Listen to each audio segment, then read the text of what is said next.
Hello everyone, I welcomes you all in this video. और आज हम डिस्कस करने वाले हैं हरियाणा ग्राम सचिव का सेकंड पेपर, जो कि 10 जनवरी 2021 को हुआ था इवनिंग शिफ्ट में। और इससे पहले हमने पहला पेपर अपलोड कर दिया है, जो कि 9 जनवरी इवनिंग शिफ्ट में हुआ था। और अगर आप लोगों ने वो पेपर नहीं देखा है तो आप लोग चैनल पर जाकर वो पेपर देख सकते हैं। और इस पेपर को करने का हमारा मेन मोटिव यही है कि एक तो आपको टॉपिक पता लगेंगे कौन कौन से टॉपिक आपको करने हैं, और सेकंड आपको लेवल पता लगेगा कि पेपर का लेवल किस तरह का आता है। ठीक है, चलिए शुरू करते हैं आज की इस वीडियो सेशन को। हमारा सबसे पहला क्वेश्चन है, वह सबसे बड़ी संख्या ज्ञात करें जिसे 43, 91, 183 को विभाजित किया जाए तो प्रत्येक बार शेष फल समान ही बचे। ठीक है, तो हमें ऐसी संख्या बतानी है जिससे हम इन तीनों नंबर्स को अलग अलग डिवाइड करें और जो रिमाइंडर है वो हर बार सेम हो। ठीक है, तो इस क्वेश्चन को हम ऑप्शन से कर सकते हैं, और हमारे पास सेकंड मेथड भी है जिसको सब्ट्रैक्शन के द्वारा एचसीएफ निकाल के भी हम इस क्वेश्चन को सोल्व कर सकते हैं। तो पहले हम ऑप्शन से देखते हैं। तो 47 को अगर हम 43 को अगर हम 7 से डिवाइड करेंगे तो 7 6 या 42 होते हैं, रिमाइंडर बचेगा 1। 91 को 7 से डिवाइड करेंगे तो 7 13 7 91, तो रिमाइंडर बचेगा 0। ठीक है, दोनों केसेस में रिमाइंडर सेम नहीं है, तो दिस इज़ नॉट ऑप्शन। और नेक्स्ट करेंगे हम 43 को 4 से। तो 43 को अगर हम 4 से करेंगे तो 4 10 जा 40, रिमाइंडर बचेगा 3। 91 को 4 से करेंगे तो 4 2 जा 8, एंड यहाँ पर 1 बचेगा 11, 4 2 जा 8, तो अगेन रिमाइंडर होगा 3। 183 को डिवाइड करके देखेंगे फिर 3 से, तो 4 से 4 4 जा 16। ठीक है, और 2 बचेगा 2 3, एंड 4 5 जा 20, तो अगेन रिमाइंडर क्या बचेगा 3। तो ये ऑप्शन हमारा बिल्कुल सही होगा, 4 इज़ द राइट आंसर। ठीक है, और इस क्वेश्चन को हम एचसीएफ निकाल के सब्ट्रैक्ट करके एचसीएफ निकाल के भी हम कर सकते हैं। हमारे पास जो नंबर दिए हुए हैं उनको हम एक दूसरे में से सब्ट्रैक्ट करेंगे। जैसे 91 में से 43 को माइनस किया, 48 आया। 183 में से 91 को किया, और 183 में से 43 को किया, तो ये आ गया हमारे पास। अब हमारे पास जैसे 48 और 92 है, इनको हम फिर से माइनस करेंगे, तो ये आएगा हमारे पास 44। और 140 में से 92 को माइनस करेंगे तो अगेन ये आएगा हमारे पास 48। 44 में से 48 को माइनस करेंगे तो यहाँ पर आएगा 4, और 4 हमारा एचसीएफ होगा, और 4 इस क्वेश्चन का राइट आंसर होगा, जो इन तीनों को डिवाइड भी करेगा और हर केस में रिमाइंडर सेम रहेगा। ठीक है, चलिए नेक्स्ट क्वेश्चन देखते हैं। ग्राम पंचायत के कार्य है, तो ग्राम पंचायत के कार्य इनमें से दिए हुए ऑप्शन, स्थानीय कर लगाना, एकत्रित करना। नेक्स्ट है रोजगार से संबंधित सरकारी योजनाओं का क्रियान्वयन करना। थर्ड है जल संसाधनों का निर्माण और रख रखाव करना। और फोर्थ है उपरोक्त सभी। तो जो पंचायत होती है, ग्राम पंचायत, वो स्थानीय कर लगाती है, उनको इकट्ठा करती है। रोजगार से संबंधित जो सरकारी योजनाएं होती है उनको जो है उनकी प्रोसेसिंग भी करती है, जल संसाधनों का निर्माण और रख रखाव भी करती है। तो यहाँ पर राइट आंसर हो जाएगा ऑप्शन डी, उपरोक्त सभी। ठीक है, चलिए नेक्स्ट क्वेश्चन देखते हैं। पंचायती राज प्रणाली में पंचायत शब्द का मतलब क्या होता है? तो पंचायत शब्द का मतलब होता है 5 लोगों की सभा। तो ऑप्शन ए इज राइट, 5 की सभा। ठीक है, नेक्स्ट क्वेश्चन है, हरियाणा के किस जिले को बुनकरों की नगरी कहा जाता है? तो पानीपत को बुनकरों की नगरी कहा जाता है।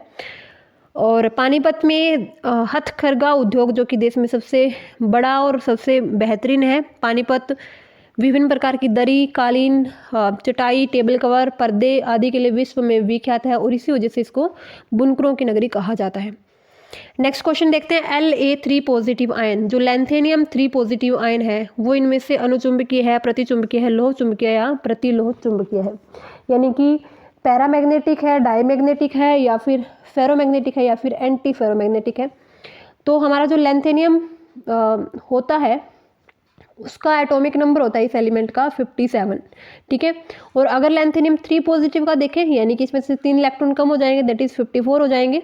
ठीक है, और 54 होता है जिनोन का एटॉमिक नंबर। और जिनोन क्या है? एक नोबल गैस है। नोबल गैस वो होती है जो किसी से रिएक्ट नहीं करती है, जिसके बैलेंस सेल में कोई भी इलेक्ट्रॉन प्रेजेंट नहीं होता है जो कि किसी दूसरे से पेयर अप कर सके, तो इस वजह से ये डायमैग्नेटिक होती है।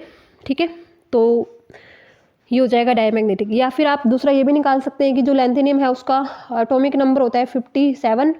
लैंथेनियम 3 पॉजिटिव का अगर हम इलेक्ट्रॉनिक कॉन्फ़िगरेशन देखेंगे तो ये होगा जिनोन 5d1 और 6s2, सॉरी लैंथेनियम का। और लैंथेनियम 3 पॉजिटिव होगा तो ये तीनों इलेक्ट्रॉन निकल जाएंगे, अगेन ये जिनोन बचेगा। और जिनोन क्या है? एक नोबल गैस है जो कि डायमैग्नेटिक होती है। ठीक है, तो आंसर हो जाएगा प्रतिचुंबकीय, डायमैग्नेटिक। La3 पॉजिटिव आयन प्रतिचुंबकीय या डायमैग्नेटिक आयन है। और ये प्रतिचुंबकीय इनको क्यों बोलते हैं, क्योंकि इनके जो ये खुद को चुंबक की जो लाइंस होती है, यानी कि मैग्नेटिक फील्ड लाइंस होती है, उसके अपोजिट डायरेक्शन में खुद को अलाइन कर लेते हैं और ये कोई भी रिएक्शन मैग्नेटिक फील्ड के साथ शो नहीं करते हैं, बेसिकली रिपेल करते हैं मैग्नेटिक फील्ड को। नेक्स्ट क्वेश्चन देखते हैं, निम्नलिखित में से कौन सा पक्षी विहार हरियाणा के गुरुग्राम में है। तो हरियाणा के गुरुग्राम में जो पक्षी विहार है वह Sultanpur Pakshi Vihar, option B is right.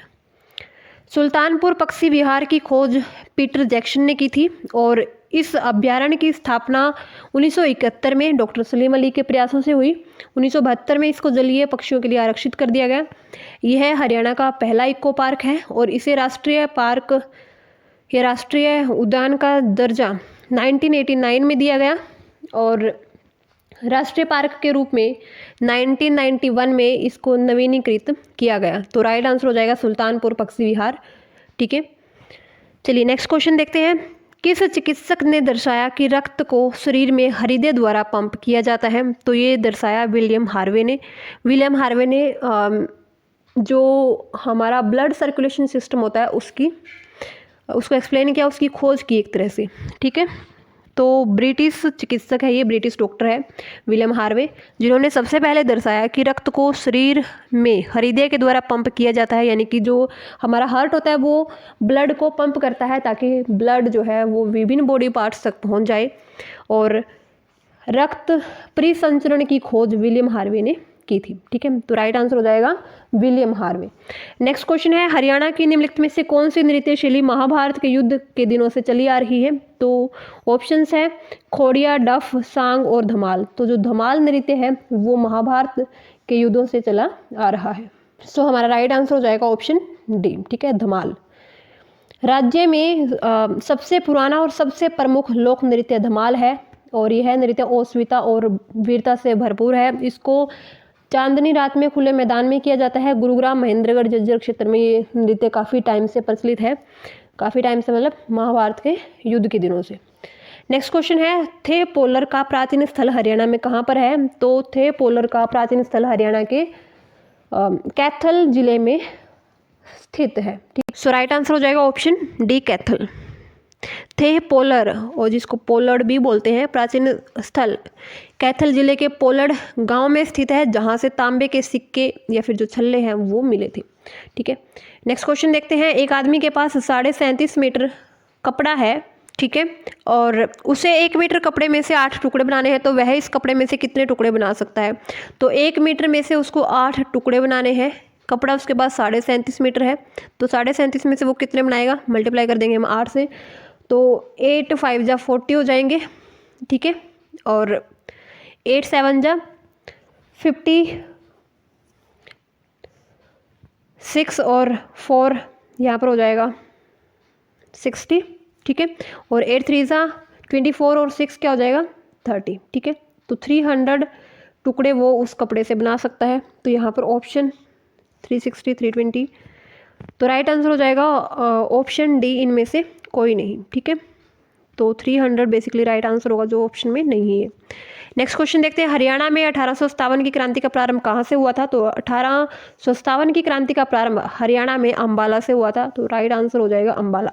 कब हुआ था, 10 मई 1857 को, और 1857 की क्रांति का केंद्र भी अंबाला शहर ही था। नेक्स्ट क्वेश्चन देखते हैं। ऋग्वेद में किसका उल्लेख स्थानीय सब इकाइयों के रूप में किया गया है। तो ऋग्वेद में समिति, सभा, विधाता, इन सभी का उल्लेख स्थानीय सब इकाइयों के रूप में किया गया है। तो ये सभी उस टाइम पे स्थानीय सब इकाइयाँ होती थी। ठीक है, तो राइट आंसर हो जाएगा उपरोक्त सभी, ऑप्शन डी। चलिए नेक्स्ट क्वेश्चन देखते हैं, क्वेश्चन नंबर 13। ठीक है, तो यहाँ पर दिया हुआ है 6 संख्याओं का औसत हमारे पास दिया हुआ है, उनमें से 2 का औसत 3.4 है, 2 का औसत 3.85 है, तो बची हुई 2 संख्याओं का औसत क्या होगा। ठीक है, तो ऑप्शंस हमारे पास दिए हुए हैं 4.6, 4.5, 4.7 एंड 4.8। तो 6 संख्याओं का औसत कितना है 3.95, तो 6 संख्याओं का टोटल सम कितना हो जाएगा 3.95 को हम मल्टीप्लाई कर लेंगे 6 से, तो ये हमारे पास आएगा 23.70। 2 संख्याओं का औसत 3.4 है तो ये सम हो जाएगा टोटल 6.8, और 2 का 3.5 है तो 3.85, 3.85 का डबल हो जाएगा 7.70। तो 6 का इतना है, 4 का इतना है, तो 2 का क्या होगा, तो हम इसमें से माइनस कर लेंगे, दैट इज़ 23.70 में से हम माइनस कर लेंगे 6.8 प्लस 7.7। इसको सॉल्व करेंगे तो ये हो जाएगा हमारे पास 70 माइनस दिस इज़ 7 और 8 15, 6 और 7 13 और 1 14, तो 14.5। ठीक है, 23.70 में से हम 14.5 को माइनस करेंगे तो हमारे पास आएगा 9.20। 17 में से 50 जाएगा 20, और 23 में से 14 जाएगा तो 9। ठीक है, और दो संख्याओं का औसत बताना है हमें, तो एवरेज के लिए हम 2 से डिवाइड कर देंगे 2 के लिए, तो ये हो जाएगा हमारे पास 4.6। ठीक है, 2 चौके 8 और 2 छक्के 12, तो 4.6 यहाँ पर आंसर हो जाएगा।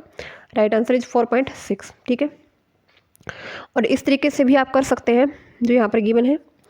चलिए नेक्स्ट क्वेश्चन देखते हैं। निम्नलिखित में से किस पुस्तक में अग्रोहा जो कि हिसार में है उसका उल्लेख है? तो ऑप्शन है दिव्य वदान, मालती माधव, रास तरंगिणी और अभिज्ञान कुंतलम। तो जो अग्रोहा शहर है उसका वर्णन दिया हुआ है दिव्यावदान के अंदर, जो कि एक बौद्ध साहित्य है। तो बौद्ध साहित्य ग्रंथ दिव्यावदान में अग्रोहा के साथ साथ सिरसा व रोहतक का भी वर्णन है, तो राइट आंसर इज दिव्यावदान।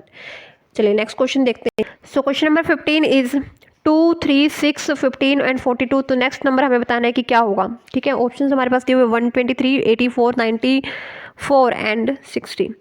तो इस क्वेश्चन को हम सॉल्व करने के लिए क्या करेंगे, 2 जो हमारा सेकंड नंबर है उसमें से हम फर्स्ट नंबर को माइनस करेंगे, दैट इज़ 1। देन हमारा थर्ड में से हम सेकंड को, ये हो जाएगा हमारा 3, और 15 में से हम 6 को माइनस करेंगे तो 9।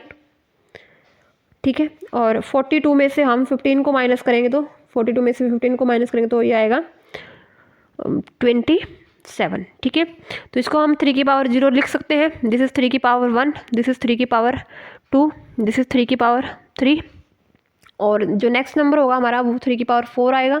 3 की पावर 4 क्या होता है, 81। ठीक है, तो हम किस नंबर में से जो हमारा ये वाला नंबर है 42 माइनस करें कि हमारे पास 81 आए, तो x की वैल्यू हमारे पास हो जाएगी 81 plus 42, this is 2 and 1 3 and 8 और 4 12, तो x की वैल्यू हमारे पास क्या आएगी 23। तो नेक्स्ट नंबर हमारा इस सीरीज में क्या होगा 123, और 123 में से हम 42 को माइनस करेंगे तो 3 की पावर 4 हमारा आंसर आएगा, दैट इज़ 81। ठीक है, तो राइट आंसर इज ऑप्शन ए। चलिए नेक्स्ट क्वेश्चन देखते हैं। एक पृष्ठ के बाएं दाएं शीर्ष और तल में एक छोर से दूसरे छोर तक के जो खाली स्थान होते हैं उसको डैश कहते हैं। तो आपने कंप्यूटर में देखा होगा, आप जब भी कंप्यूटर में कोई भी कॉपी प्रिंट करवाते हैं तो यहाँ वाला स्थान, यहाँ वाला स्थान, यहाँ वाला और यहाँ वाला कुछ खाली स्पेस होता है, उसको हम क्या बोलते हैं, तो दीज आर कॉल्ड मार्जिन्स। ठीक है, तो ये मार्जिन इनको कहा जाता है। Option D is right. Next question देखते हैं। निम्नलिखित में से किस गुप्त शासक को कविराज की उपाधि मिली थी? तो कविराज की उपाधि मिली थी समुद्रगुप्त को। ठीक है, so option C is right. Samudragupta जो है गुप्त वंश के चौथे शासक थे और इन्हें भारत का नेपोलियन और साथ ही साथ इन्हें कविराज भी कहा जाता है। नेक्स्ट क्वेश्चन देखते हैं। पैरालंपिक खेलों में पदक जीतने वाली हरियाणा की प्रथम भारतीय महिला कौन थी? ठीक है, तो ये थी दीपा मलिक। ठीक है, तो इनको रियो पैरालंपिक 2016 में गोला फेंक में रजत पदक मिला था और ये पहली भारतीय महिला थी जिनको जो है पैरालंपिक खेलों में इनको जो है रजत पदक प्राप्त हुआ था। इन्हें वर्तमान में भारतीय पैरालंपिक संघ का अध्यक्ष भी बनाया गया है। ठीक है, तो भारतीय जो पैरालंपिक संघ है, कमेटी है, उसका अध्यक्ष भी कौन है? अभी प्रेजेंट में दीपा मलिक है, जो कि सोनीपत के भैंसवाल गांव से संबंधित है। ठीक है, चलिए नेक्स्ट क्वेश्चन देखते हैं। तो नेक्स्ट क्वेश्चन इज द्विआधारी स्ट्रिंग पर विचार करें, यह किसके बराबर है? तो ऑप्शन हमें सेलेक्ट करने हैं, कौन सा ऑप्शन जो है इनमें से राइट होगा। तो हमारे पास ये एक स्ट्रिंग दी हुई है इसको हमें हेक्साडेसिमल में कन्वर्ट करना है, यानी कि बाइनरी नंबर दिया हुआ है जिसको हमें हेक्साडेसिमल में कन्वर्ट करना है।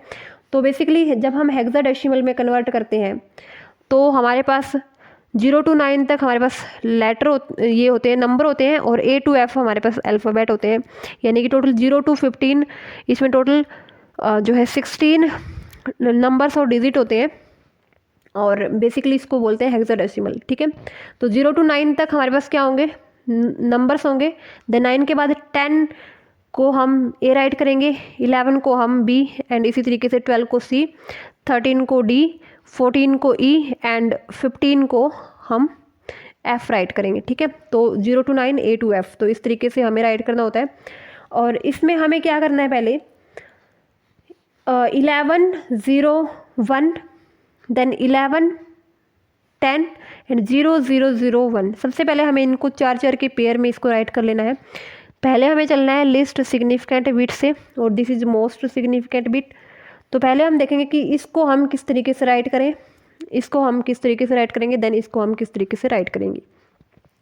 तो हमारा जो लास्ट वाला होगा 0 0 0 1, तो जब हम बाइनरी को हेक्साडेसिमल में कन्वर्ट करते हैं तो हमारा कुछ सिस्टम होता है। तो 2 की पावर 0, यानी कि 2 की पावर से हम इन नंबर को राइट करते हैं, 2 की पावर 2, देन 2 की पावर 3।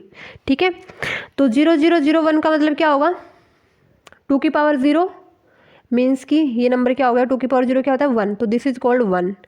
ठीक है, देन हमारे पास क्या है 11 10, तो 11 10 को हम राइट करेंगे, 11 10 का मतलब क्या होगा 11 10।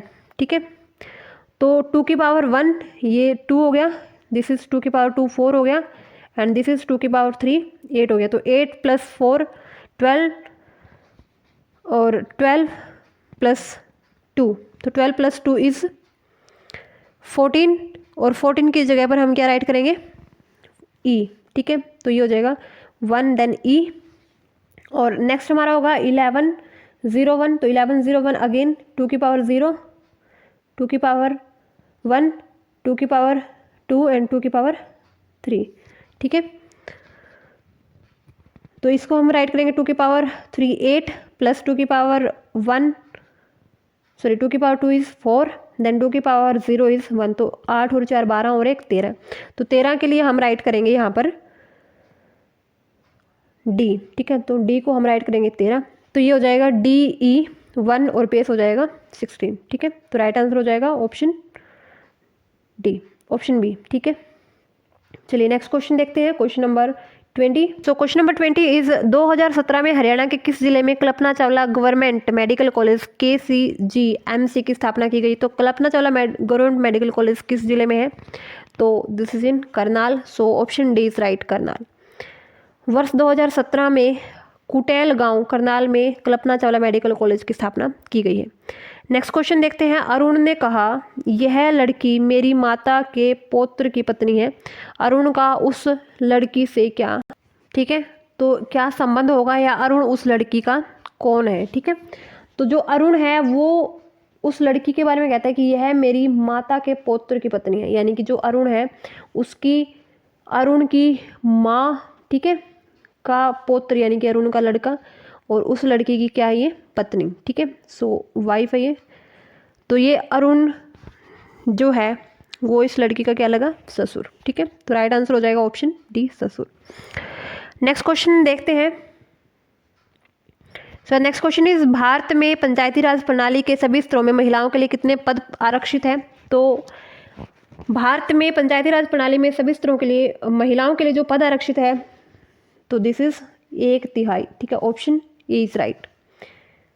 नेक्स्ट क्वेश्चन देखते हैं। त्राइन का पहला युद्ध किस वर्ष हुआ था। तो त्राइन का पहला युद्ध 1191 ईस्वी में हुआ था। ठीक है, ऑप्शन बी इज राइट, और दूसरा 1192 ईस्वी में। ठीक है, त्राइन का पहला युद्ध 1191 ईस्वी में पृथ्वीराज चौहान व मोहम्मद गौरी के बीच में हुआ, जिसमें पृथ्वीराज चौहान की विजय हो गई थी। नेक्स्ट क्वेश्चन देखते हैं। कंदरिया महादेव मंदिर कहाँ है। तो कंदरिया महादेव मंदिर खजुराहो में स्थित है, so option B is right, Khajuraho. ठीक है,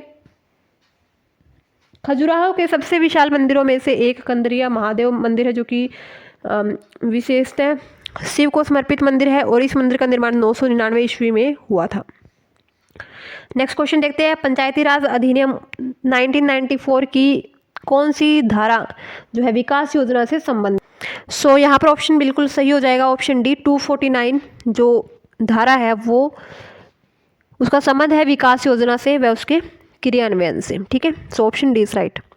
नेक्स्ट क्वेश्चन देखते हैं, हिसार शहर की स्थापना किसने की थी। तो ऑप्शन है अर्जुन सिंह, द्रोणाचार्य, रजिया सुल्तान एंड फिरोज शाह तुगलक। तो फिरोज शाह तुगलक ने हिसार और फतेहाबाद की स्थापना की थी। सो ये की थी 1354 में। ठीक है, नेक्स्ट क्वेश्चन देखते हैं, एक निश्चित कूट में लूट को जो है म्यूट लिखा जाता है, फेट को गेट, देन उसी कूट में ब्लू को क्या लिखा जाएगा।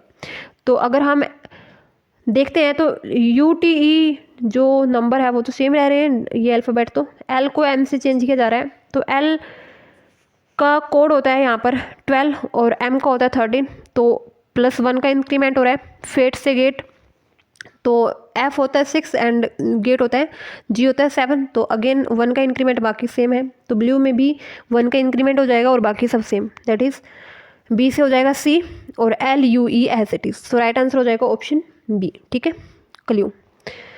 चलिए नेक्स्ट क्वेश्चन देखते हैं, महाराणा प्रताप ने डैश के ऐतिहासिक युद्धों में मुगल शासकों के खिलाफ लड़ाई लड़ी। तो महाराणा प्रताप ने जो हल्दी घाटी का युद्ध हुआ था उसमें मुगलों के खिलाफ लड़ाई लड़ी थी। राइट आंसर हो जाएगा ऑप्शन सी। हल्दी घाटी का युद्ध 18 जून 1576 को महाराणा प्रताप व मुगल सम्राट अकबर की सेना के बीच में लड़ा गया था।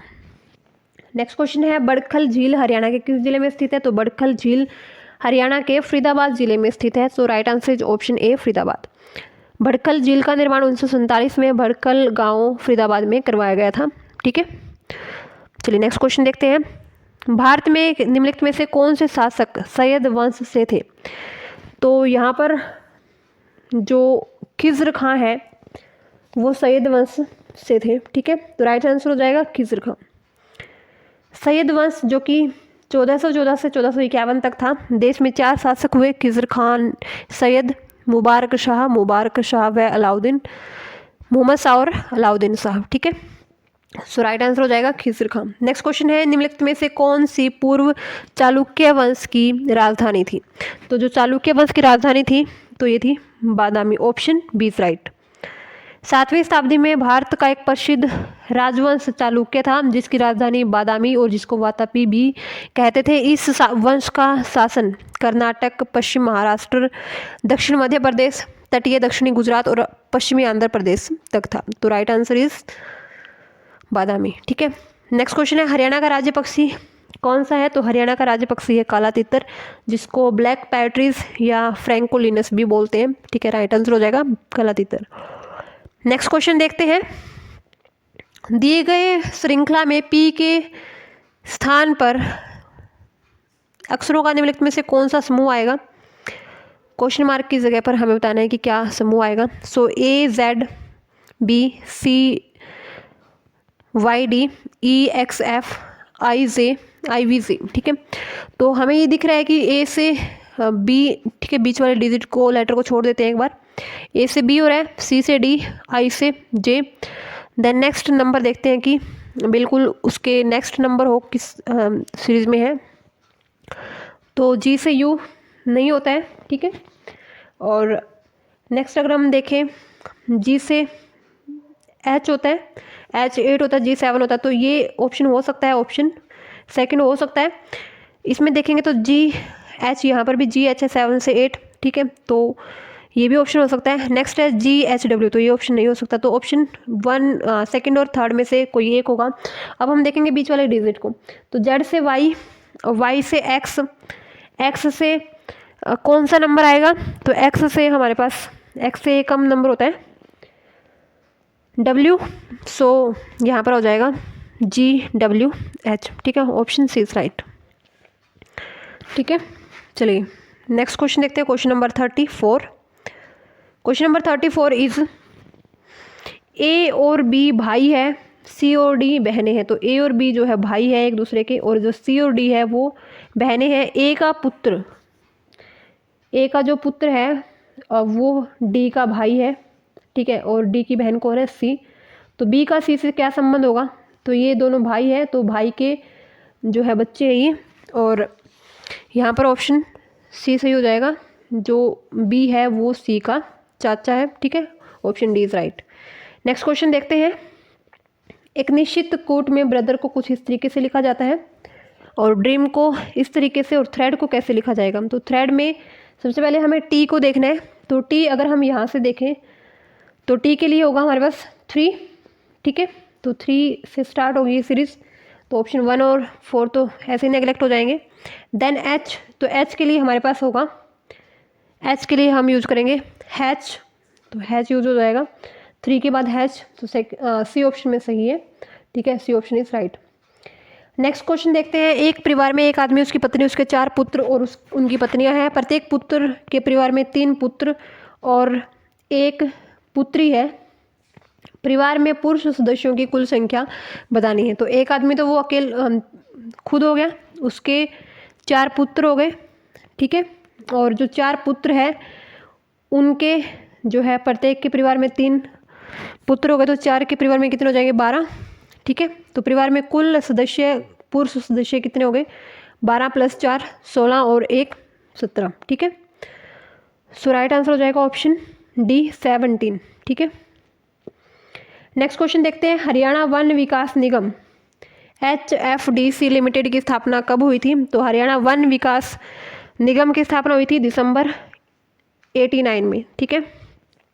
हरियाणा वन विकास निगम की स्थापना जो है 1956 अधिनियम के तहत 7 दिसंबर 1889 को की गई, और हरियाणा वन विकास निगम लिमिटेड में कम से कम 2 निर्देशक व अधिकतम 12 निर्देशक हो सकते हैं, ठीक है। तो राइट आंसर हो जाएगा दिसंबर 1989। नेक्स्ट क्वेश्चन है। हरियाणा में वर्तमान में कितने प्रशासनिक मंडल हैं। तो हरियाणा में वर्तमान में प्रशासनिक मंडल है 6, ठीक है, option B is right. Next question है। कलसिया के राजा ने हरियाणा के किस शहर में किला बनवाया था। तो कलसिया कहाँ पर है, पंजाब, पंजाब में एक रियासत होती थी कलसिया, ठीक है। तो हरियाणा में इन्होंने कहाँ पे किला बनवाया था। तो हरियाणा के यमुनानगर में, और यमुनानगर छछरौली में इन्होंने किला बनवाया था, तो option B is right. Kalsia रियासत की स्थापना 1850 राजा जो कि जाट राजा थे सरदार गुरबख्श सिंह ने की थी, और छछरौली में किला और या फिर दुर्ग का निर्माण इन्होंने करवाया था, तो ऑप्शन हो जाएगा छछरौली। नेक्स्ट क्वेश्चन है। पहले आधुनिक ओलंपिक खेल कहाँ हुआ था। तो ये होता है एथेंस में, ठीक है। चलिए नेक्स्ट क्वेश्चन देखते हैं अभी। So our next question is question number 41। संख्याओं 574, 658, 821, 945, 247 में से यदि प्रत्येक संख्या के पहले अंक में से एक घटा दिया जाए तो इस प्रकार बनने वाली संख्याएं कितनी होंगी जो कि 3 से विभाजित होंगी। तो पहले तो हम इनको घटा कर देख लेते हैं। तो अगर हम पहले अंक में से, जैसे कि 574 है, तो इसके पहले अंक में से एक घटाना है, ठीक है। तो ये क्या बचेगा, पहले में से एक घटाएंगे तो 5 में से बन जाएगा 474 हो जाएगा ये। इसी तरीके से सेकंड जो हमारे पास नंबर है उसको भी हम क्या करेंगे, एक घटाकर लिख लेंगे, ये हो जाएगा 558। सेकंड थर्ड हो जाएगा 721, ठीक है। नेक्स्ट हो जाएगा 845, इससे नेक्स्ट हो जाएगा 147, ठीक है। तो हमारे पास ये नई नंबर आ गए। अब क्या बोल रहा है कि इनमें से कौन सी संख्या, कितनी संख्या है जो कि 3 से विभाजित होती है। तो 3 से विभाजित संख्याएं अगर हम बात करें तो 3 से विभाजित करने के लिए हम देखते हैं कि इनका जो सम है, नंबर का सम, जैसे कि 474 था ये, तो 4 7 + 4, तो अगर ये सम पूरा 3 से डिवाइड होगा तो पूरी की पूरी संख्या भी 3 से डिवाइड हो जाएगी, ठीक है। तो जैसे कि पहली संख्या हमारी है 474, तो 4 + 7 + 4, तो ये हो जाएगा 7 और 4 11 और 4 15, तो 15/3, ठीक है। ये कंप्लीट डिविजिबल है, तो ये संख्या डिवाइड हो जाएगी, ठीक है। नेक्स्ट हो जाएगा हमारा 558, तो 558 में 5 + 5 + 8, तो दिस इज 18, और 18 को 3 से डिवाइड करेंगे तो 6 पे कट जाएगा, तो ये भी डिविजिबल है, तो 2 संख्या तो हो गई। नेक्स्ट देखते हैं 721, तो 7 + 2 + 1, तो को 3 से डिवाइड करेंगे तो 7 और 2 9 और 1 10, 10/3, तो कंप्लीट डिविजिबल नहीं होती है, तो ये नहीं होगी, तो 2 हो गई पहले वाली, ठीक है। नेक्स्ट देखते हैं 945 की जगह क्या हो जाएगा 845, तो 8 और 4 12 और 5 17, 17 भी 3 से डिविजिबल नहीं है। नेक्स्ट हमारी बचेगी 147, तो 1 + 4 5, 5 + 7 12, 12 3 से डिवाइड हो जाएगा, ठीक है, 4 पे। तो हमारी 3 संख्याएं हो गई जो कि 3 से डिविजिबल है, ठीक है। So right answer is option C, ठीक है। लेकिन यहाँ पर सॉल्यूशन में थोड़ी इसमें मिस प्रिंट की हुई है, यहाँ पर 2 संख्याएं लिखी हुई है। इवन की जो हमारी ये वाली संख्या है 5 + 5 + 8, तो ये भी क्या होगी, 3 से डिविजिबल होगी, ठीक है। तो राइट आंसर हो जाएगा 3। नेक्स्ट क्वेश्चन देखते हैं, निम्नलिखित में से कौन सी हैकिंग की विधि या विधियां हैं। तो हमें बताना है, पहले हमारे पास social engineering, then sniffing, spoofing और उपरोक्त सभी। तो जो सोशल इंजीनियरिंग होती है वो होता है कि आपको कोई जानबूझकर आपसे कोई इन्फॉर्मेशन मांगे, जैसे कि कॉल वगैरह करके आपसे अपनी डिटेल्स मांगे, ठीक है, या ईमेल के थ्रू या टेक्स्ट मैसेजेस के थ्रू कोई हैकर जो है आपसे अपनी आपकी डिटेल, पर्सनल डिटेल जो भी है वो मांगने की कोशिश करे। सो this is social engineering. Sniffing क्या होता है, स्निफिंग में जो हैकर होते हैं, जो आपके पीसी में या आपके फ़ोन में जो भी डेटा पैकेट्स आ रहे होते हैं, तो उनको मॉनिटर करने लग जाते हैं और उनके अंदर अपने कुछ सॉफ्टवेयर या कुछ हार्डवेयर जो है वो कुछ इस तरीके से फिक्स करते हैं कि आपकी सिस्टम को या आपके जो फ़ोन वगैरह है उसको हैक कर लेते हैं। और स्पूफिंग क्या होता है, स्पूफिंग में जैसे कि कोई जो है फेक पर्सन या कोई हैकर आपके पास कुछ ऐसे मैसेज करता है जो कि आपके पास कोई ऑथराइज्ड, या आपको लगता है कि ये जैसे बैंक वगैरह से मैसेज आया हुआ है, ठीक है, मतलब कोई और जो है ट्रस्टेड डिवाइस या ट्रस्टेड पर्सन बनकर आपको मैसेज करे, तो दिस इज कॉल्ड स्पूफिंग। तो उपरोक्त सभी यहाँ पर राइट आंसर हो जाएगा। सारी की सारी जो विधियाँ हैं वो हैकिंग की विधियाँ हैं। नेक्स्ट क्वेश्चन देखते हैं, 2 अक्टूबर 1959 में पंचायती राज का उद्घाटन भारत में कहाँ पे हुआ था। तो सबसे पहले भारत में राजस्थान में जो है पंचायती राज एक्ट का उद्घाटन किया गया, ठीक है। राइट आंसर इज राजस्थान, ठीक है। सबसे पहले नागौर जिले के गांव बद्री में श्री जवाहरलाल नेहरू ने पंचायती राज का उद्घाटन किया 2 अक्टूबर 1959 को, और देन कहाँ पे किया, आंध्र प्रदेश में, ठीक है। चलिए नेक्स्ट क्वेश्चन देखते हैं, 1.5 मिलीमीटर त्रिज्या की वर्षा की एक बूंद धरातल से 1200 मीटर की ऊंचाई पर स्थित बादल से गिरती है। बूंद का कर्षण गुणांक होता है कि वो एयर के साथ जो रेजिस्टेंस एयर अपना शो करेगी, तो वो एयर रेजिस्टेंस यहाँ पर गिवन है। मान लीजिए कि गिरने के दौरान जो बूंद है वो गोलाकार रही। जल का घनत्व या जल की डेंसिटी हमें दी हुई है, वायु की डेंसिटी हमें दी हुई है। तो हमें बताना है कि बूंद की अंतिम गति क्या होगी। अंतिम गति मीन्स की टर्मिनल वेलोसिटी, ठीक है। टर्मिनल वेलोसिटी हमें फाइंड करनी है। तो पहले इस क्वेश्चन को थोड़ा देख लेते हैं।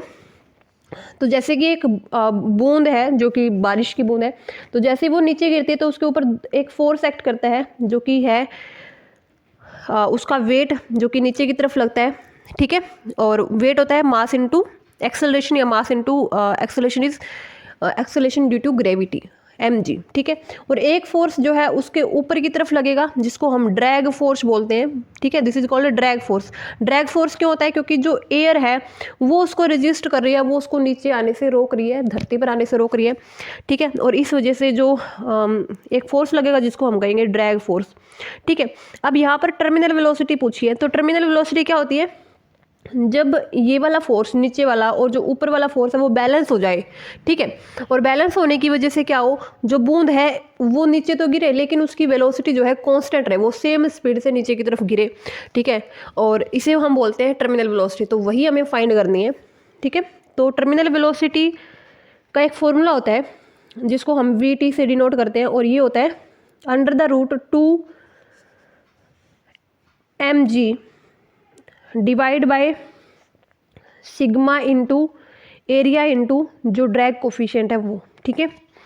तो यहाँ पर हमें m देखना होगा पहले। m तो हमारे पास दिया नहीं हुआ कहीं पर भी, लेकिन हमारे पास क्या दिया हुआ है, हमारे पास दिया हुआ है डेंसिटी, ठीक है। डेंसिटी दिया हुआ है, तो हम जो हमारा मास है उसको हम डेंसिटी की फॉर्म में निकालेंगे। हमें पता होता है भाई डेंसिटी होती है मास पर यूनिट वॉल्यूम की, इतनी वॉल्यूम में जो है इतना मास है, ठीक है। तो मास पर यूनिट वॉल्यूम क्या होता है, डेंसिटी, ठीक है। और हमें निकालना है मास, तो मास क्या हो जाएगा, density into volume, density into volume. अब हमारे पास डेंसिटी दी हुई है, डेंसिटी कितनी दी हुई है यहाँ पर डेंसिटी दी हुई है वाटर की 1000 किलोग्राम पर मीटर क्यूब, ठीक है।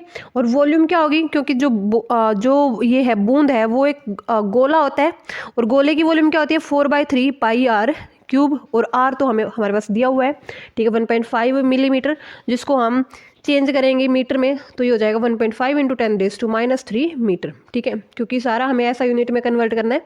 तो आर की वैल्यू हमारे पास ये आ गई। अब आर की वैल्यू हम यहाँ पर पुट करेंगे, डेंसिटी की वैल्यू हम 1000 फुट करेंगे तो हमारे पास मास की वैल्यू आ जाएगी, और मास की वैल्यू हमारे पास आएगी 7.1 इंटू 10⁻⁻6, ठीक है। सॉरी, जो हमारे पास मास की वैल्यू आएगी वो आएगी 1.4 इंटू 10⁻⁵, ठीक है। तो ये हमारे पास मास की वैल्यू कैसे आएगी, डेंसिटी की वैल्यू 1000 पुट करिए, और 4/3 आर क्यूब में आर की वैल्यू हमने 1.5 मिलीमीटर की जगह 1.5 इंटू 10⁻³ मीटर कन्वर्ट करके पुट किए, ठीक है। तो मास की वैल्यू आ जाएगी। अब जो हमारे पास मास की वैल्यू आएगी वो हमें चाहिए थी, देन हमारे पास क्या हमें चाहिए है, एक एरिया भी चाहिए, क्योंकि नीचे हमें एरिया का भी यूज करना है। तो एरिया क्या होता है, स्फीयर का एरिया होता है 4 पाई आर स्क्वेयर, ठीक है। तो अगेन 4 पाई की वैल्यू पुट करेंगे, आर स्क्वेयर की वैल्यू अगेन वही 1.5 इंटू 10⁻⁻3, तो यहाँ से एरिया की वैल्यू आ जाएगी 7.1 इंटू 10⁻⁻6, ठीक है। एरिया की वैल्यू आ गई, मास की वैल्यू आ गई। अब हमें फॉर्मूले में पुट करना है। फॉर्मूला क्या था हमारे पास, V = 2 m की वैल्यू हमारे पास क्या आई है 1.5 इंटू 1.4 इंटू 10⁻⁻5, और एम जी था, साथ में जी की वैल्यू कितनी है 9.8 गिवन है यहाँ पर, डिवाइड बाय क्या हो जाएगा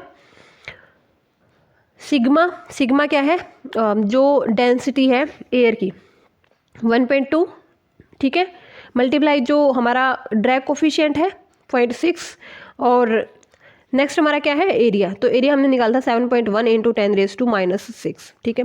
तो ये सारी वैल्यू पुट करेंगे तो यहाँ पर राइट आंसर आ जाएगा हमारे पास 7.4 मीटर पर सेकंड, ठीक है। लेकिन यहाँ ऑप्शन सी दिया हुआ है राइट, जो कि बिल्कुल रॉन्ग है, ठीक है। ओके, चलिए नेक्स्ट क्वेश्चन देखते हैं। नेक्स्ट क्वेश्चन इज, ग्रामीण और शहरी स्थानीय निकायों का चुनाव डैश द्वारा निर्देशित और अंततः नियंत्रित किया जाता है। तो ग्रामीण और शहरी स्थानीय निकायों का चुनाव जो है राज्य निर्वाचन आयोग द्वारा किया जाता है, या जो है नियंत्रित किया जाता है, ठीक है। सो ऑप्शन ए यहाँ पर बिल्कुल सही हो जाएगा। भारतीय निर्वाचन आयोग राइट आंसर नहीं होगा, ठीक है। राज्य निर्वाचन आयोग राज्य सूची का विषय है ये, पंचायती राज, ठीक है। तो ऑप्शन ए बिल्कुल सही होगा। नेक्स्ट क्वेश्चन देखते हैं। हरियाणा पंचायती राज अधिनियम 1994 की किस धारा में सदस्यों को हटाने की शक्ति उल्लिखित है, ठीक है।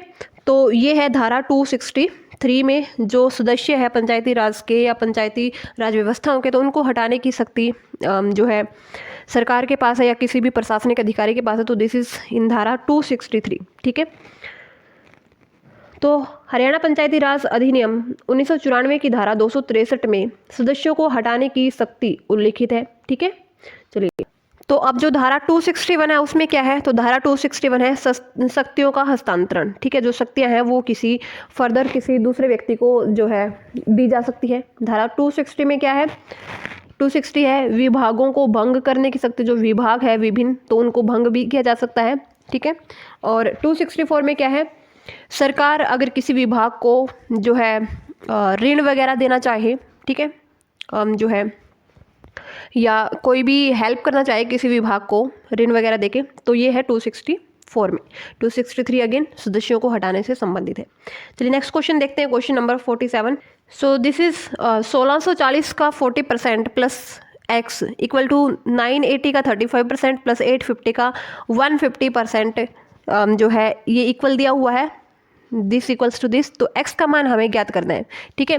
तो 1640 का 40%, तो 40/100 प्लस x, ठीक है, इक्वल दिया हुआ है 980 का 35%, 980 का 35%, और प्लस में दिया हुआ है 850 का 150/100, ठीक है, 150%। तो यहाँ से हम क्या करेंगे, पहले तो इस 100 को हम थ्रू आउट कट कर लेते हैं, ठीक है। यहाँ पर क्या होगा, अगर हम इसको सोल्व करेंगे तो मल्टीप्लाई करके, ठीक है, और ये हो जाएगा हमारे पास तो बेसिकली ये 100 तो थ्रू आउट करना ही होगा क्योंकि यहाँ x की मल्टीप्लाई में 100 नहीं है। तो हम क्या करेंगे, इसमें यहाँ से 0 से 0 कट कर देंगे, ठीक है। यहाँ से भी 0 से 0 कट कर देंगे और इसको अगर हम सोल्व करेंगे तो 5 से 5 दूनी 10, 5 सत्ते 35, 2 से 98 कट जाएगा 49 पे। यहाँ से 2 0 से 2 0 कट हो जाएगी और मल्टीप्लाई कर देंगे इसको थ्रू आउट, ठीक है, सिंपली।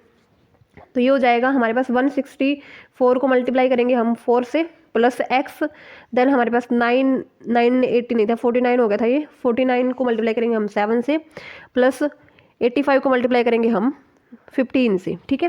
तो अगर इन दोनों को मल्टीप्लाई करते हैं तो ये आएगा हमारे पास 656, this is plus x equal to, इन दोनों को करेंगे तो 963, 3 6 7 चौके 28 और 6 34, ठीक है, 34। और इन दोनों को मल्टीप्लाई करेंगे तो अगेन 1275 हमारे पास आएगा। अब हमें इन दोनों को ऐड करके इन दोनों को ऐड करेंगे तो क्या आएगा, 5 और 3 8, 4 7 और 4 11, 1 3 और 2 5 और 1 6 और 1 1618, ठीक है। तो इन दोनों की जगह पे 1618 आ गया। अब 656 को हम माइनस करेंगे 1618 में से, तो हमारे पास x की वैल्यू आ जाएगी। तो 8 में से 6 जाएंगे 2 और यहाँ से 11 में से 5 जाएंगे 6, ठीक है, और 15 में से 6 जाएंगे 9, तो x की वैल्यू आएगी 962, ठीक है। तो राइट आंसर हो जाएगा हमारे पास ऑप्शन सी 962, ठीक है। चलिए नेक्स्ट क्वेश्चन देखते हैं। So next question is Haryana Panchayati Raj अधिनियम 1994 के संदर्भ में सही उत्तर को पहचानिए। तो धारा 273 प्रमाणीकरण से संबंधित है। नेक्स्ट है धारा 276 पुलिस के साथ प्राधिकरण के संबंध में संबंधित है। धारा 263 प्राधिकरण के अभिलेखों के सबूत के तरीके से संबंधित है। और धारा 264 छूट से संबंधित है। तो धारा 264 छूट से संबंधित नहीं है। 263 हाँ प्राधिकरण के सबूत के तरीके से संबंधित नहीं है। 273 प्रमाणीकरण से संबंधित नहीं है। इवन कि इसमें पंचायती राज की परिभाषा दी हुई है और ठीक है, परिभाषा नहीं दी हुई आई थिंक। बेसिकली 273 में जो विभाग है उसके रिकॉर्ड के सबूत से संबंधित प्रावधान किए गए हैं, ठीक है। और 263 की अगर हम बात करें तो अगेन सदस्यों को हटाने की सकते हैं। अभी पीछे क्वेश्चन आया था हमारे पास 264 में, जो ऋण है सरकार वो ऋण दे सकती है विभाग को, ठीक है, छूट से संबंधित नहीं है ये। तो जो धारा 276 है वो है कि विभाग का पुलिस के साथ क्या संबंध रहेगा, ये बिल्कुल सही है। सो राइट आंसर हो जाएगा ऑप्शन बी, ठीक है। चलिए नेक्स्ट क्वेश्चन देखते हैं। पानीपत का तीसरा युद्ध किस में लड़ा गया, यानी कि किस सन में लड़ा गया, तो ये था 1761 में, ठीक है। So right answer is option A. Panipat का तीसरा युद्ध 14 जनवरी 1761 को अहमद शाह अब्दाली व मराठा सेनापति सदाशिवराव भाऊ के बीच में हुआ था, ठीक है। चलिए नेक्स्ट क्वेश्चन देखते हैं। कंप्यूटर हार्ड ड्राइव पर सिस्टम रैंडम एक्सेस मेमोरी के बैकअप के रूप में डैश स्थान कार्य करता है, तो ये होता है वर्चुअल मेमोरी, ठीक है। तो ये क्या करता है, रैंडम एक्सेस मेमोरी के बैकअप के रूप में कार्य करता है कंप्यूटर की हार्ड ड्राइव पर, ठीक है।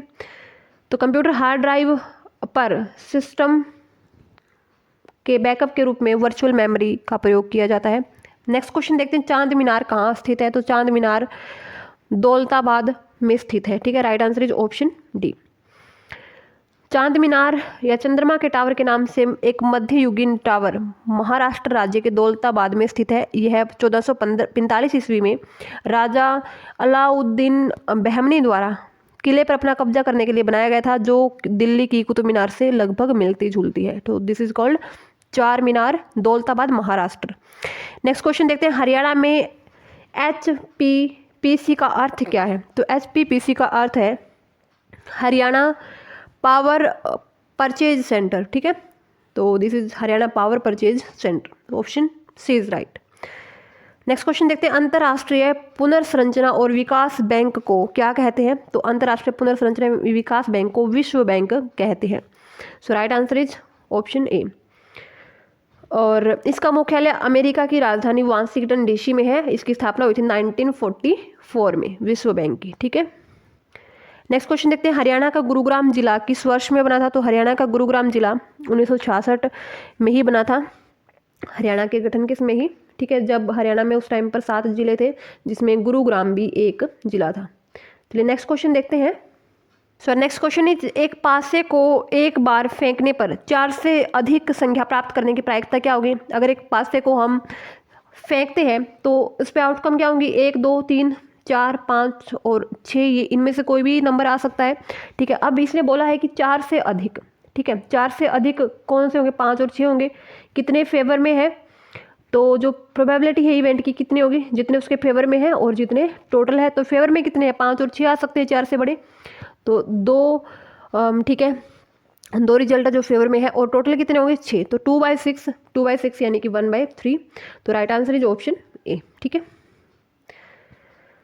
ओके, चलिए नेक्स्ट क्वेश्चन देखते हैं। निम्नलिखित विकल्पों में से असंगत संख्या या युग्म चुनिए। तो यहाँ पर दिए हुए 5 5 और 6 2, 3 4 और 4 3, 6 2 और 7 1 और 8 3 और 9 2, तो 5 और 5 को हम जोड़ते हैं तो 10 और 6 और 2 8 होते हैं, 4 3 7, 4 3 7, 6 और 2 8, 7 और 1 8, 8 और 3 11, 9 और 2 11। ठीक है, तो ये नंबर लगभग इनका जो सम है वो करते तो हम सेम मिलता है हमें इन केसेस में तीनों में, लेकिन यहाँ पर जो सम है वो दोनों का डिफर करता है एक दूसरे से, तो यहाँ पर असंगत युग्म हो जाएगा 55 62।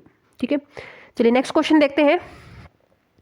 यदि प्लस का अर्थ माइनस है और मल्टीप्लाई का अर्थ डिवाइड है, डिवाइड का अर्थ प्लस है, तो इस तरीके से तो हमें इसको सोल्व करना है। 259 मल्टीप्लाई 9 -5 + 32 डिवाइड्स 92। ठीक है, तो अगेन ये बोर्ड मास मेथड से होगा।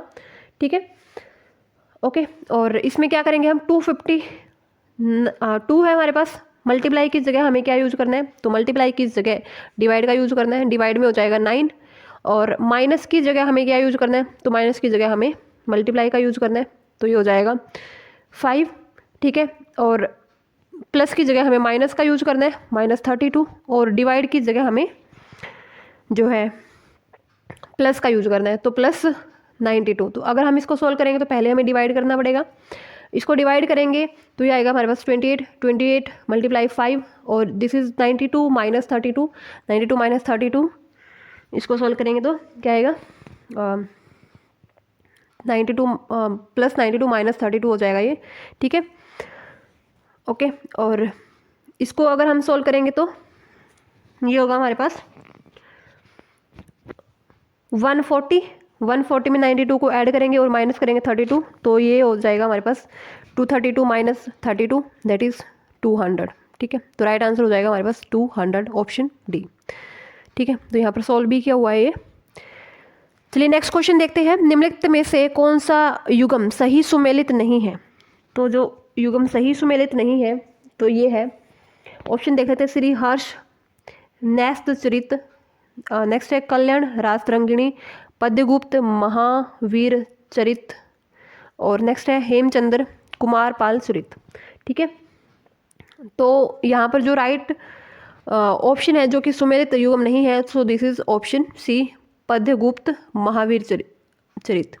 महावीर चरित एक 8वीं शताब्दी का नाटक है जो भवभूति के प्रारंभिक जीवन पर आधारित है, जिसका लेखक अज्ञात है, तो ये लेखक इसके नहीं है। ठीक है, ओके, चलिए नेक्स्ट क्वेश्चन देखते हैं। संपत्ति का अधिकार जिस 44वें संशोधन के द्वारा मौलिक अधिकारों की सूची से निकाल दिया गया, और अनुच्छेद किसके अंतर्गत एक साधारण विधिक अधिकार बन गया, तो 44वां संविधान संशोधन के आधार पर जो संपत्ति का अधिकार उसको निकाल दिया गया मौलिक अधिकारों से, और अब ये एक विधिक अधिकार बन गया है, तो किस अनुच्छेद के अंतर्गत ये विधिक अधिकार बना है, तो this is according to 300A article जो है अनुच्छेद 301 के तहत। ठीक है, इसको जो है एक विधिक अधिकार बना दिया गया। नेक्स्ट क्वेश्चन देखते हैं। पंचायती राज की परिभाषा किस संवैधानिक अनुच्छेद में है, तो पंचायती राज की परिभाषा अनुच्छेद 243 में है। ठीक है, 243 में क्या है, जो पंचायती राज है उसकी परिभाषा दी हुई है। 243A में दिया हुआ है कि जो ग्राम सभा होगी उसका प्रावधान दिया हुआ है। ठीक है, ग्राम सभा का प्रावधान, और 243O में न्यायालय हस्तक्षेप के बारे में बताया हुआ है कि न्यायालय कैसे हस्तक्षेप कर सकता है, और 243I में बताया हुआ है कि जो वित्त आयोग है उसका गठन कैसे सरकार जो है करेगी पंचायती राज व्यवस्थाओं को वित्त वगैरह जो है उपलब्ध करवाने के लिए। ठीक है, तो यहाँ पर ऑप्शन गलत दिया हुआ है 243A। ठीक है, राइट आंसर यहाँ पर होगा 243, जो कि पंचायती राज को परिभाषित करता है। चलिए नेक्स्ट क्वेश्चन देखते हैं, मिश्र धातु में डैश के सापेक्ष अनुपात को बढ़ाने की प्रक्रिया पैटिनसन्स प्रक्रिया कहलाती है। तो ये होती है मिश्र धातु में चांदी के सापेक्ष अनुपात को बढ़ाने की प्रक्रिया पैटिनसन्स कहलाती है। ठीक है, so this is option A. Next question देखते हैं, डिस्क ड्राइव में रीड और राइट हेड को डिस्क पर निर्दिष्ट स्थान पर ले जाने के लिए लगने वाला जो टाइम होता है उसको हम क्या बोलते हैं? तो जो डिस्क ड्राइव के रीड राइट हेड को डिस्क पर जो निर्धारित स्थान है उस पर ले जाने में जो समय लगता है, so this is called seek time. ठीक है, option C is right, seek time.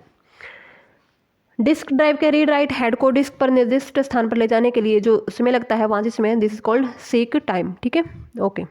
चलिए नेक्स्ट क्वेश्चन देखते हैं। नेक्स्ट क्वेश्चन इज, भारत में पंचायती राज संस्थान PRI की प्रणाली संबंधित है। तो PRI की प्रणाली संबंधित है ग्रामीण स्थानीय स्वशासन से, ऑप्शन बी इज राइट।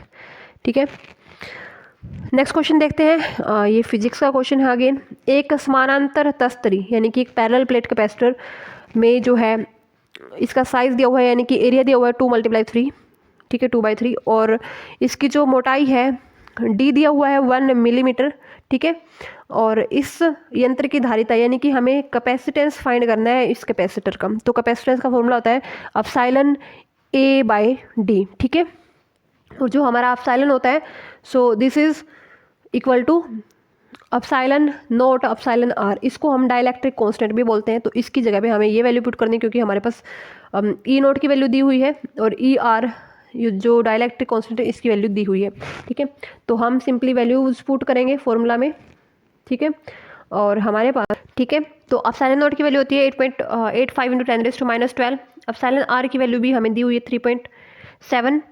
ठीक है, और हमारे पास जो एरिया होगा उसको हम मल्टीप्लाई करके सेंटीमीटर से मीटर स्क्वायर में कन्वर्ट कर लेंगे। So this is 6 × 10⁻⁻4 metre square, और डिवाइड में जो हमारे पास थिकनेस दी हुई है दिस इज 10⁻³ मीटर। तो इसको सिंपली वैल्यूज पुट करेंगे तो यहाँ पर आंसर आएगा हमारे पास पिको फेराड में। ठीक है, तो सिंपली वैल्यूज पुट करके हमारे पास आंसर आ जाएगा 20 पिको फेराड। ठीक है, चलिए नेक्स्ट क्वेश्चन देखते हैं, 65वां क्वेश्चन, ग्राम सभा के संदर्भ में कौन सा कथन सत्य है? तो ग्राम सभा यह एक स्थानीय निकाय नहीं है, इसे भारतीय संविधान में परिभाषित नहीं किया गया है, और यहाँ पर कथन सत्य हमें बताना है। ठीक है, और थर्ड है, यह पंचायती राज प्रणाली की प्राथमिक निकाय है, और फोर्थ है, इनमें से कोई नहीं।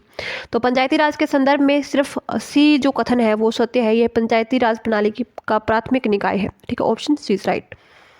ठीक है, चलिए नेक्स्ट क्वेश्चन देखते हैं, निम्नलिखित में से किस मुख्यमंत्री जो कि हरियाणा से है उनका कार्यकाल सबसे लंबा रहा है? तो ऑप्शन है राव वीरेंद्र सिंह, बंसीलाल हुकुम सिंह और पंडित भगवत दयाल शर्मा। सो ये मुख्यमंत्री जो गिवन है इनमें से सबसे ज़्यादा या सबसे लंबा कार्यकाल रहा है बंसीलाल का। ठीक है, एज ए CM। चलिए नेक्स्ट क्वेश्चन देखते हैं, मौर्य स्तंभ राजधानी जिसे सिंह राजधानी भी कहा जाता है कहाँ पाई जाती है? तो मौर्य स्तंभ राजधानी ये पाई जाती है, ऑप्शन डी, सारनाथ में। ठीक है, मौर्य स्तंभ राजधानी जिसे सिंह राजधानी या लोयन राजधानी के रूप में जाना जाता है, सारनाथ को जो है कहा जाता है। ठीक है, नेक्स्ट क्वेश्चन देखते हैं, दिसंबर 1977 में जनता सरकार ने पंचायती राज संस्थान पर कौन सी समिति नियुक्त की थी? तो 1977 में जो समिति नियुक्त हुई थी दिस इज अशोक मेहता समिति, ऑप्शन सी इज राइट। ठीक है, नेक्स्ट क्वेश्चन देखते हैं, निम्नलिखित में से कौन सा एक युग्म सही सुमेलित है? अनुच्छेद 17 कहता है कानून के समक्ष समानता, अनुच्छेद 14 कहता है सार्वजनिक रोजगार में समान अवसर, और अनुच्छेद 15 कहता है राज्य द्वारा किसी प्रकार के भेदभाव के विरुद्ध गारंटी, और अनुच्छेद डी है जो उपरोक्त में से कोई नहीं। तो इनमें जो सही अनुच्छेद है तो दिस इज ऑप्शन सी। अनुच्छेद 15 राज्य सरकार द्वारा किसी प्रकार के भेदभाव के विरुद्ध गारंटी देता है। ठीक है, चलिए नेक्स्ट क्वेश्चन देखते हैं, पंचायती राज को किस में शामिल किया गया है? तो पंचायती राज जो है एक राज्य सूची का विषय है, ऑप्शन सी इज राइट। पंचायती राज, इसके अलावा राज्य पुलिस, सिंचाई, कृषि, ये सभी राज्य सूची के अंतर्गत आते हैं। नेक्स्ट क्वेश्चन देखते हैं, हरियाणा में जिला स्तर पर स्वास्थ्य सेवाओं का प्रमुख कौन होता है? तो जिला स्तर पर होता है मुख्य चिकित्सा अधिकारी। ठीक है, चीफ मेडिकल ऑफिसर जिसको CMO बोलते हैं, ऑप्शन बी इज राइट। ठीक है, और मुख्य चिकित्सा अधिकारी, जो कि एक प्रिंसिपल मेडिकल ऑफिसर होता है जिला स्तर पर। नेक्स्ट क्वेश्चन देखते हैं, एमएस वर्ड में चयनित अक्षरों को बोल्ड या अनबोल्ड करने के लिए, ठीक है, अक्षरों को बोल्ड करने के लिए, थोड़ा सा डार्क करने के लिए कौन सी की का हम इस्तेमाल करते हैं? तो दिस इज Ctrl+B, ठीक है, option C is right. Next question है, ग्राम सभा की मीटिंग बुलाने का उत्तरदायित्व किसका होता है? तो ग्राम सभा की मीटिंग बुलाने का उत्तरदायित्व होता है यहाँ पर जो ग्राम पंचायत का जो सचिव होता है या ग्राम सचिव होता है, वो ग्राम सभा की मीटिंग बुलाता है। ऑप्शन यहाँ पर सी इज राइट, ठीक है। चलिए नेक्स्ट क्वेश्चन देखते हैं, यमुना नदी हरियाणा की किस सीमा पर बहती है? तो यमुना नदी हरियाणा की पूर्वी सीमा पर बहती है। ऑप्शन बी इज राइट, पूर्वी सीमा, ठीक है। और हरियाणा व यूपी के बीच में ये सीमा जो है साझा करती है, ठीक है, सीमा का निर्धारण होता है इस नदी की हेल्प से। नेक्स्ट क्वेश्चन है, यदि ax = by = cz then b² = ac, तो y की वैल्यू हमें फाइंड करनी है। तो y की वैल्यू हो जाएगी हमारे पास ऑप्शन डी। तो यहाँ पर सॉल्यूशन दिया हुआ है इसका। सबसे पहले हम a की पावर x को k मान लेंगे, तो a हो जाएगा हमारे पास k की पावर 1/x, सिमिलरली b हो जाएगा k की पावर 1/y, सिमिलरली c हो जाएगा k की पावर 1/z। तो हमारे पास जो सेकंड इक्वेशन है b² = ac, उसमें हम b की वैल्यू पुट कर देंगे यहाँ से, k = 1/y, ये हो जाएगा k = 2/y² होने के बाद, और a और c की वैल्यू पुट कर देंगे तो 1/x + 1/z हो जाएगा, ठीक है। तो ये हमारे पास आ जाएगा। देन अगर हम हमारा जो ये पावर है ये एक दूसरे से कंपेयर हो जाएगी क्योंकि बेस सेम है, तो 1/x + 1/z, ठीक है। इसको सोल्व करेंगे तो x, इसको एलसीएम लेके सोल्व करेंगे, दिस इज x + z/xz, ठीक है, और y वहाँ पे मल्टीप्लाई हो जाएगा और ये 2xz/x + z हो जाएगा, ठीक है। तो कुछ इस तरीके से होगा ये, ओके। चलिए नेक्स्ट क्वेश्चन देखते हैं, हरियाणा पंचायती राज अधिनियम 1994 की कौन सी धारा कर लगाने की प्रक्रिया से संबंधित है? तो ये जो धारा कर लगाने से संबंधित है ये है धारा 147, ठीक है, जो कि टैक्स लगाने की इसमें शक्तियाँ शामिल है, ठीक है। जो टैक्स लगाने की जो पावर्स हैं वो यहाँ पर दी हुई है 147 में। और यहाँ पर 3 धारा और है। तो धारा 145 क्या कहती है? जो पंचायत है उसका फंड, ठीक है, फंड से रिलेटेड है ये। जिला परिषद का जो फंड है वो इसमें बताया गया है डिटेल में। धारा 143 कहती है कि जो जिला परिषद है वो किसी ज़मीन को लीज पर दे सकती है, यानी कि ठेके पर ज़मीन दे सकती है। 147 धारा कहती है कि टैक्स लगाने की शक्ति जो है वो यहाँ पर जिला परिषद के पास होगी। और 148 टैक्स लगाने की क्या प्रोसेस रहेगी तो ये बताती है, ठीक है। इंग्लिश लैंग्वेज के क्वेश्चन है, choose the correct preposition. Satish reminded me dash his promise but he was quite indifferent to what Satish said. तो सतीश ने जो है उसका प्रॉमिस याद दिलाया लेकिन वो बिल्कुल इनडिफरेंट था जो कि सतीश ने प्रॉमिस दिया था उससे, ठीक है। तो यहाँ पर हो जाएगा रिमाइंडेड के साथ हमेशा इस्तेमाल होता है ऑफ प्रेपोजिशन का, तो reminded him of his promise, ठीक है। So option B is right. Next question देखते हैं, रीड इज सेंटेंस, और यहाँ पर एरर, कॉमन एरर का क्वेश्चन है ये, ठीक है। तो on what I know of him I can easily affirm that he is a good husband, ठीक है। तो ऑन व्हाट आई नो नहीं होएगा यहाँ पर, ये होगा फ्रॉम व्हाट आई नो, ठीक है। तो यहाँ पर एरर क्या हो जाएगा? ऑन व्हाट आई नो में एरर हो जाएगा, ऑप्शन बी इज राइट, ठीक है। चलिए नेक्स्ट क्वेश्चन देखते हैं, choose the correct option. Ravi was always dash of the good fortune of other. तो यहाँ पर इरिटेबल होता है कि चिड़चिड़ा होना, और मिजरेबल होता है कंजूस, ग्रीडी होता है लालची, और नेक्स्ट है एनवियस। तो एनवियस होता है ईर्ष्या करना, या दूसरे के पास जो वस्तु है उसको हासिल करने के लिए, हासिल करने का इच्छुक होना, ठीक है। तो Ravi was always envious of the good fortune of other. तो रवि जो है दूसरे का अच्छा भाग्य है तो वो खुद उससे जो है ईर्ष्या करता है कि उसका भी ऐसा ही हो, ठीक है, कुछ इस टाइप से। चलिए नेक्स्ट क्वेश्चन देखते हैं, select the option which gives the most correct meaning of the given expression. तो एक्सप्रेशन है straight from the horse mouth, ठीक है। तो हम ऐसे बोल देते कि सीधा जो घोड़े के मुंह से निकला है, बिल्कुल वही, ठीक है। यानी कि किसी को सेम इन्फॉर्मेशन देना जो कि किसी और से उसको मिली है, ठीक है। तो information given by somebody who is directly involved and therefore likely to be accurate. तो बिल्कुल सही इन्फॉर्मेशन देना, या जो भी इन्फॉर्मेशन पीछे से मिली है उसको एज इट इज़ आगे जो है ट्रांसफ़र कर देना, ठीक है। नेक्स्ट क्वेश्चन है, fill in the blanks with appropriate form of words given in the bracket. User complain about dash of war games. तो आर्टिफिशियल, ठीक है। तो user complain about the artificiality of war games, ठीक है। So option A बिल्कुल सही हो जाएगा, आर्टिफिशियलिटी, ठीक है। और next question is question number 82, choose the correct synonym of the given word underline in the following sentence from the given alternative. So हमारा है the voluble host has created a lively atmosphere during the programme. तो voluble की जगह पे हमें जो है synonym choose करना है। तो वॉल्यूबल का मतलब होता है बातूनी, ठीक है, जो बहुत ज़्यादा बात करे। तो बातूनी, टोकेटिव क्या होता है, बातूनी। फायरी क्या होता है, उग्र, ठीक है। और ह्यूमरस क्या होता है, हास्यपूर्ण। वेल ड्रेस्ड क्या होता है, अच्छे कपड़े पहने हुए। तो टोकेटिव और वॉल्यूबल जो है एक दूसरे के सिनोनिम है। तो ऑप्शन ए बिल्कुल सही हो जाएगा, टोकेटिव, ठीक है। नेक्स्ट क्वेश्चन है नकेनवाद किस काव्यधारा के लिए प्रयुक्त हुआ है। तो नकेनवाद जो है प्रयोगवादी काव्यधारा के लिए जो है प्रयुक्त हुआ है, ठीक है। So option C is right. प्रयोगवादी काव्य या प्रयोगवाद का प्रवर्तक अज्ञेय जो कि सच्चिदानंद हीरानंद वात्स्ययन को कहा जाता है, और नकेनवाद के जनक नलिन विलोचन शर्मा को कहा जाता है, ठीक है। नलिन विलोचन शर्मा ये इसके प्रवर्तक है अज्ञेय, और जो इसके जनक है वो है नलिन विलोचन शर्मा, ठीक है। नेक्स्ट क्वेश्चन देखते हैं, निम्नलिखित में से प्रवासी साहित्यकार कौन से हैं। तो अचला शर्मा, हरिशंकर, सुधाओम, ढींगरा और ये सभी। तो ये सभी जो है प्रवासी साहित्यकार हैं, ठीक है। भारतीय मूल के हैं ये और विदेशों में रहने वाले हैं, जिन्होंने हिंदी को केंद्र में रखकर हिंदी में लिखा है, तो इसीलिए इनको प्रवासी साहित्यकार कहा गया है।